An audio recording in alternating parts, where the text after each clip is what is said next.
Oh guys, tayo ay magluluto na. Magluluto na si Manay Bicolani. Ayan, tulingan.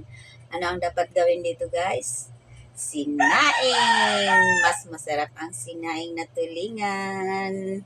Habang tumatagal guys, masarap ang sinaing. Lalagyan natin ng kamyas. Walang tuyok na kamyas guys, kaya press na lang ang ilalagay natin. Meron din tayong konting taba ng baboy. Ayan, gagawin na natin guys. Hiniwaan ko muna yung tulingan sa gitna guys. Pipit-pitin natin para mag-flat.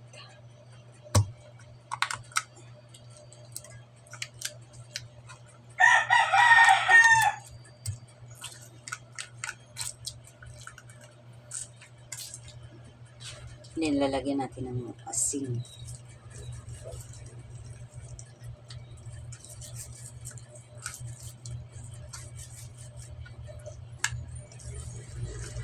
Ayan.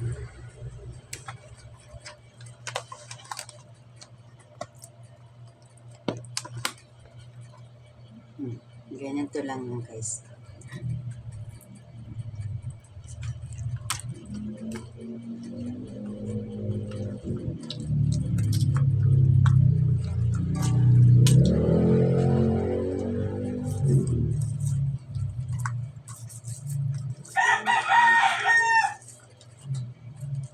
Malalaki yung tulingan ni Manay.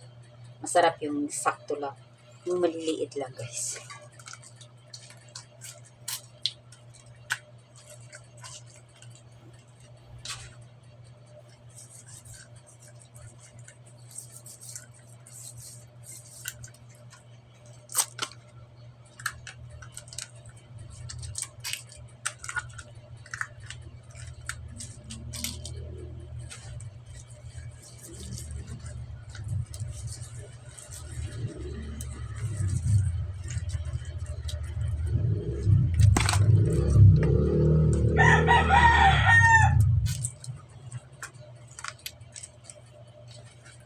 Sasalang natin to ng 2 hours.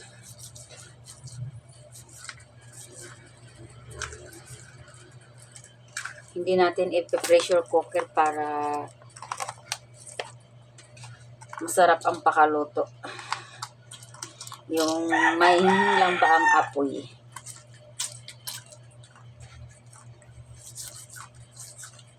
Masarap to guys sa kahoy niluluto. Saka doon sa palayok. Wala tayong palayok. At wala din tayong pang ano sa kahoy. Ayan. Na lagyan na natin ng asin. Iwain ko muna tong kamyas.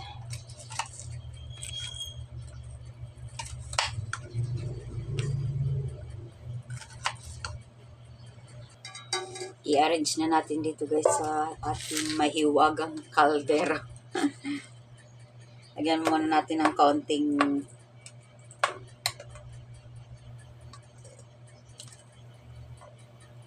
kamyas.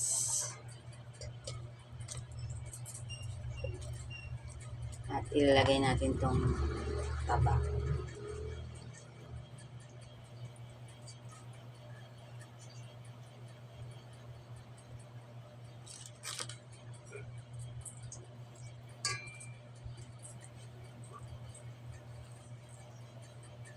Ayan, gawin na natin itong tulingan. I-arrange lang natin ito.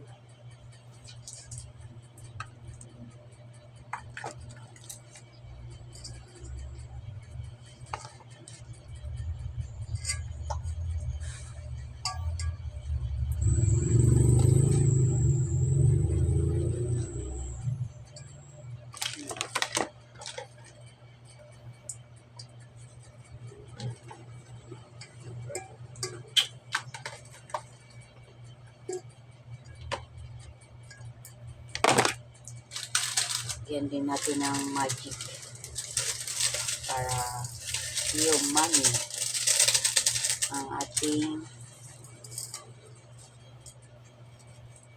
wala din tayo ng paminta.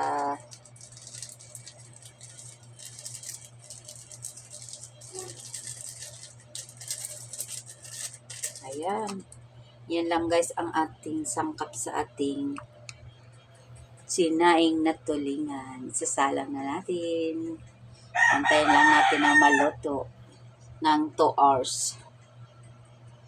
Yan lang guys. Siyempre lalagyan natin yan ng tubig.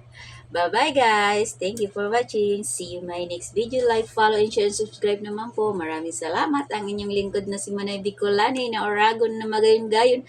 Magluluto na yan.